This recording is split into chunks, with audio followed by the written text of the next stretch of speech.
From the land-grant University in Urbana-Champaign, Illinois, this is the closing market report for the 5th day of August 2026. I'm Illinois Extension's Todd Gleason. Coming up, we'll talk about the commodity markets with Ed Usset. He's an agricultural economist at the University of Minnesota. Greg Johnson is away from the office for the afternoon. We'll take a look at agrivoltaics, or the practice of intercropping with solar panels. We'll hear from Madhu Khanna, who made a presentation during a field day on the South Farms, the Energy Farm, in fact, right here on campus at the U of I earlier today. And then we'll turn our attention to the weather forecast as we close out our time together. Drew Lerner from World Weather Incorporated in Kansas City will join us on this Wednesday edition of the Closing Market Report from Illinois Public Media. It is public radio for the farming world, online on demand at willag.org, willag.org, where right now you can also find information today in the calendar of events about tomorrow's Crop Physiology Field Day. We hope you will join us on South First Street. All the information about the Crop Physiology Field Day is online in our calendar at willag.org. Todd Gleason's services are made available to WILL by University of Illinois Extension. September corn for the day at $4.36 3/4, finished 5.5 cents lower. December at $4.60, down 5.5 as well. March contract $4.75 3/4, down 5 3/4. November beans $11.74 3/4, 3 lower on the afternoon. The bean meal down $2.50. The bean oil 48 cents lower. Soft red winter wheat up 4 cents at $6.61 1/4 in the December. The hard red December at $7.31. It finished 6.5 cents higher for the day. Ed Usset, agricultural economist at the University of Minnesota, and with Extension now joins us to take a look at the marketplace. Thanks for being with us, Ed. Thank you for having me. If you could, would you put into historical context next week's USDA crop production report? It is due out on the 12th. A lot of people follow it. I follow it. I like to look at it nationwide, and I like to look at it from my own state of Minnesota. If I can start small, I'll tell you that the state of Minnesota is doing great. Our corn crop conditions are similar to the best years we've had over the last 40 years. When I say best, I look at years where we delivered a yield well above trend. And we've got those type of crop conditions in Minnesota now. We got the same thing going on in soybeans, the same thing in wheat. It's possible with a nice finish that my great state of Minnesota, where we worship gophers, could deliver record yields in all three crops. Now, if you look nationwide, it is more of a mixed bag. It's always more of a mixed bag nationwide. More, I think speaking to something closer to a trend line yield. USDA's got 183 for corn, and I hear this morning that StoneX came out at 184, and I'm not going to disagree with that zone. That is an assessment. Farmers across Illinois, maybe the eastern corn belt, where yields are likely to be much more variable, or at least the crops look that way at the moment, will not accept. I'm wondering what the soybean crop might look like in your area. Similar story there. In fact, for Minnesota itself, our soybean conditions are running better than our best years, the average of our best years. And nationwide, again, more of a mixed bag. Minnesota is sort of standing out this year, and it's not going to be that good nationwide. And yet, we have some really good areas going. Here a couple of a week and a half ago, I had a chance to drive through southeastern Minnesota, going on a little bike trip with my spouse, and frankly, it was mind-blowing how good these soybeans looked that early in late July. So a mixed bag again, but I'm not going to disagree with USDA's viewpoint on an average yield. USDA currently has the soybean yield across the nation at 153 bushels to the acre. Again, 183 for the corn. Those numbers will be updated a week from today on Wednesday the 12th. Do you think that a summer high has been achieved in soybeans? I think that's a good guess. Now we're watching weather. August makes the soybean crop, and tomorrow I'll be at Farm Fest, and I'll take you back 2 decades, 2003, a year I went out to Farm Fest, and I only mention it because it's in Minnesota. It's in the first week of August, and I spoke at Farm Fest in 2003. And as I left the event, I distinctly remember that it was sort of drizzly rain, and I was ruining a nice new pair of shoes. I could see the mud getting on my shoes, and it bothered me. What was interesting about that, it was the last time it rained for 5 weeks. And of course, if you look at the 2003 corn crop and soybean crop, the corn crop was fine. It was sort of a trend line yield, sort of a normal corn crop in Minnesota and nationwide. The soybean crop was not. I've had arguments with weather people. I said 2003 was a drought year. It just came 3 weeks too late to hurt the corn crop, but it hurt the soybean crop. My point is, I'm not predicting it's going to stop raining. Doesn't look like that is the prediction, but it will be driven by weather. And if we can assume a normal August, I think the highs are in. What advice do you have related to bushels that will need to go across the scale at harvest? We're going to be, if in fact the highs are in, if we can in fact enjoy, if you will, a normal harvest and harvest pressure, prices will be a little lower by harvest. I do see possibilities after harvest. I see big carries in the market, possibilities for people. Anyone who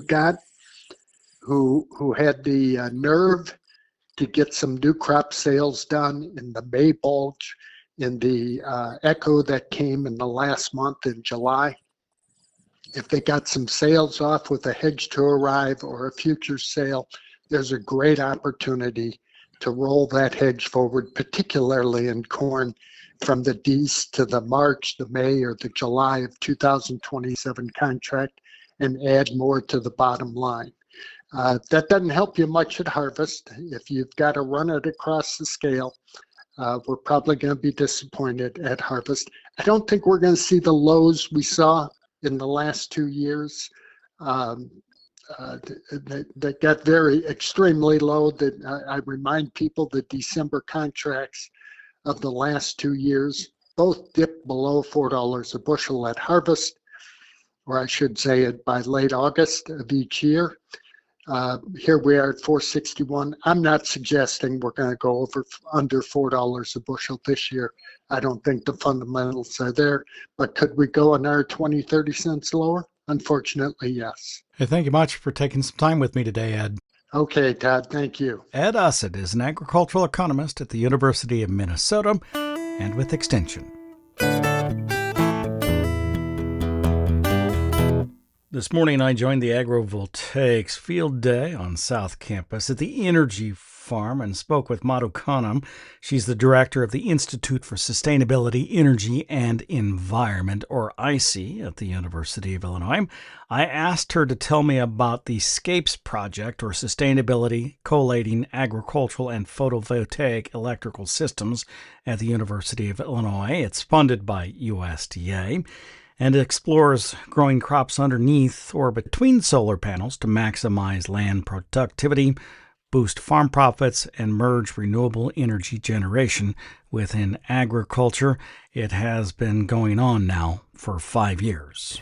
The SCAPES grant is now in its fifth year. We're just starting our sixth and final year of the project. And when we started the project, we actually knew very little about agrivoltaics, and even the concept itself was brand new. But since we have been doing this research, we have really learned a lot about how agrivoltaics performs under different environmental and soil conditions, with different types of crops, and with different configurations of panels. Our project has looked at 3 different locations in the U.S., the rain-fed state of Illinois, the semi-arid region of Colorado, and the arid region of Arizona, where different types of crops are grown. In the Midwest, it's corn and soybeans. In Colorado, it's essentially grasses, and in Arizona, it is specialty crops that require irrigation. And these crops differ in the amount of shade that they need in order to be able to reach their maximum productivity. And so we have learned that really the performance of agrivoltaics and its impact on yields differs across these different cropping systems. Crops that are shade tolerant, like basil, beetroots, do very well under agrivoltaics. Other crops like soybeans and sorghum that require full sun will have a negative impact on their yield, at least under current climatic conditions. And this, of course, changes depending upon where areas where we see more extreme weather and extreme precipitation. There are some benefits to being grown next to panels. So it really varies depending upon the crops and depending upon the design of the panels, the type of panels that we are using. From the research that has been done, are there comparative advantages from one region to the other that make agrivoltaics or using collection of sunshine along with some kind of crop or animal production more likely? Yeah, agrivoltaics is likely to be much more, productive as a cropping system in areas that are arid, where preserving moisture is critical, and that there's a need to reduce the amount of irrigation that's required, and also where we have high value crops. So things like herbs and greens like lettuce and spinach and so on. Where preserving moisture actually improves the quality and then reduces the need for irrigation, or vineyards and so on. This would be much more productive and profitable in those areas. Whereas for areas that require full sun, crops that require full sun, where we need to increase the space between panels and in order to be able to move heavy equipment, it is going to be, we're going to lose both the energy yield that we can get from an acre of land as well as the yield of the crops that we're going to get per acre of land. And so that's where there's going to be greater concerns about the profitability of agrivoltaics. What is the difference between the energy production of a solar farm, compact commercial solar farm? Corn ethanol, soybeans, the regular row crop kind of production, energy coming out of those. Have you done research in that area? Solar energy generation is very efficient as a way to generate, convert, solar radiation and generate renewable energy. It's one of the most efficient ways that we know of to be able to use solar radiation. So in order to meet our electricity needs, looking over the next few decades based on what is projected, we can meet 40% of our total electricity needs by 2040 or 2050 by converting only less than 2% of our cropland to solar energy, because it is very efficient and we need a small amount of land to it can generate a large amount of electricity. However, the problem is that we need to generate solar energy close to where it is being demanded. And so we may have a lot of land in the western part of the U.S., but we cannot generate all our solar energy there and ship it to the other parts. So we need to produce it in various parts, including in the Midwest and the East Coast and so on. And in many of those places, the amount of land that is currently in agriculture is already shrinking.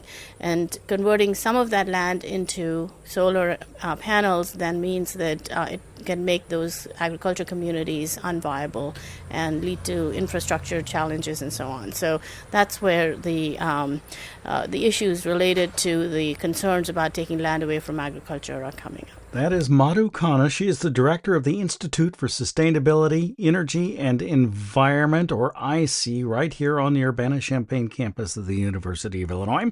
I spoke with her earlier today at the Agrivoltaics Field Day on the Energy Farm.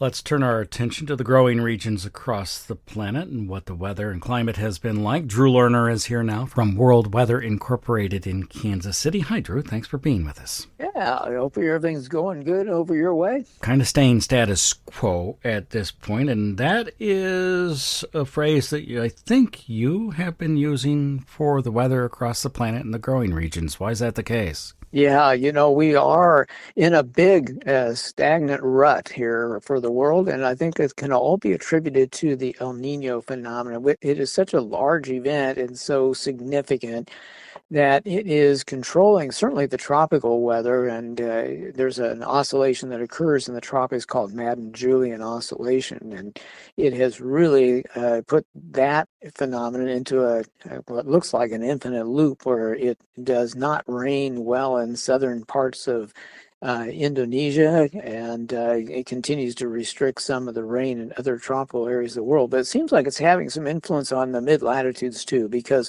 we have not seen any serious deviation in any of the major mid-latitude production areas in several weeks.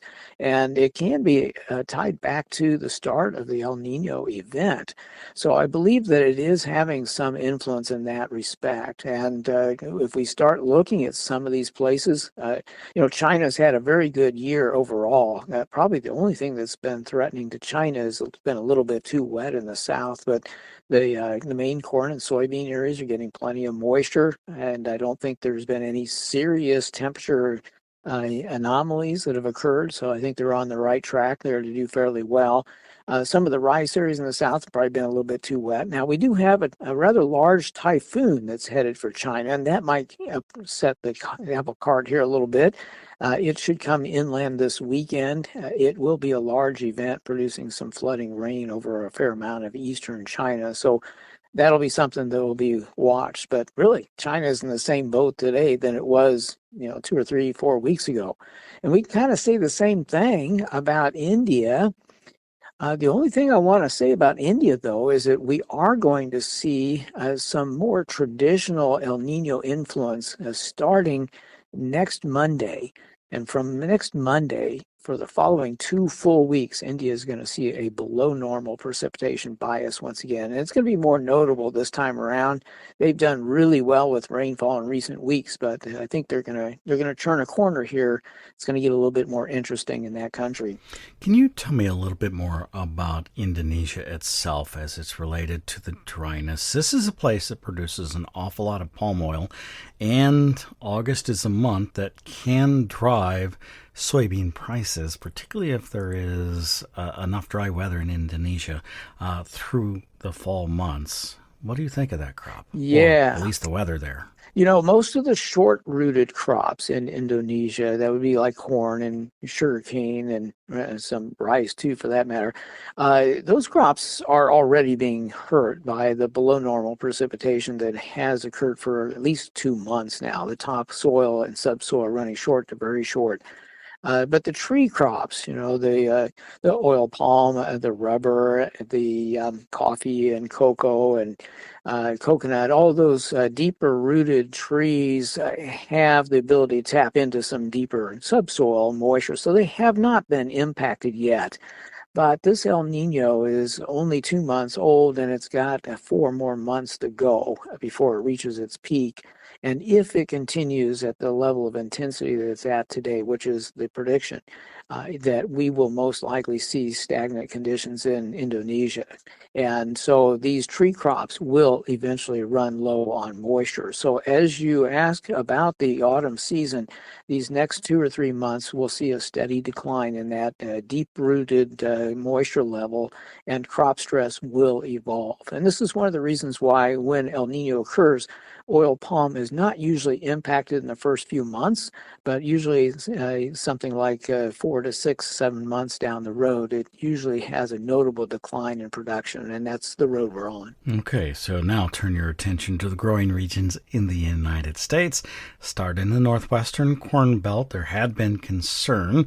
I don't know whether that has been alleviated by the weekend rains and early rains this week, and or what it might look like going forward. Yeah, the weekend rain event was certainly impressive, and so is the cool air that came in behind that. I don't know if you knew it or not, but up in part of Canada's Saskatchewan crop areas, the temperature got down to 33 degrees here a couple of mornings ago, and we saw upper 30s in northern Montana, and it's been pretty chilly. And yesterday, the highs in Nebraska were in the 60s.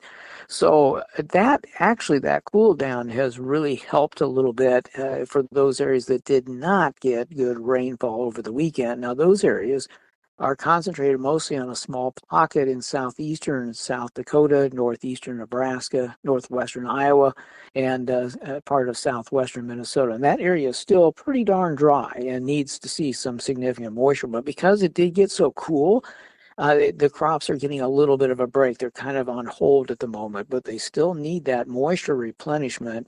And we don't have high volume rain headed into that area. So it will continue to be an issue. In about 4 or 5 days, we'll start heating up again up that way. I don't expect excessive heat for another, probably week and a half. But if they don't get some significant rain in that time frame, we will be looking at a greater degree of stress and more pressure on some of that production. But the rest of the surrounding area did get relief, and they're doing okay today. It looks like there may be some timely showers that come on, but this is summer, and it's hard to get high volume rain events to occur in that part of the world during the middle of summer. So I'm thinking we're probably going to continue to limp along. We've got a lot of August is still ahead of us. Now, it is still dry to the northwest of that in canola and wheat country in central and southwestern parts of Canada's prairies and the northwest U.S. plains, Montana, and parts of North Dakota. And all that region has not seen good rain and probably will not. And so they, like Western Europe, are probably going to continue to see a dry bias for quite a little while yet. How about Minnesota, Iowa, Illinois, and Nebraska? Yeah, now that's a different side of the coin, and certainly I think conditions in those areas is much better.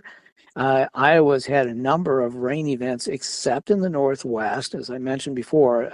The east and south is probably doing fairly well. Illinois, I think, has had some timely rains. Wisconsin certainly has, and parts of Minnesota. As we go forward through the next 10 days to 2 weeks, we will get some timely rainfall to occur in all of that corridor and the rest of the Midwest, for that matter. So it's really down to just those few counties in the Northwest there that we talked about that have the biggest issue with dryness. Now, we could get into some trouble down the road, but at the moment, I don't see it. And so I think for now, it's a good status quo environment, I believe. On that note, thank you much. I appreciate it. Have a good day. Drew Lerner is with World Weather Incorporated in Kansas City. Joined us on this Wednesday edition of the Closing Market Report. It did come to you from Illinois Public Media. It is public radio for the farming world, online on demand at willag.org. I'm Extensions Todd Gleason.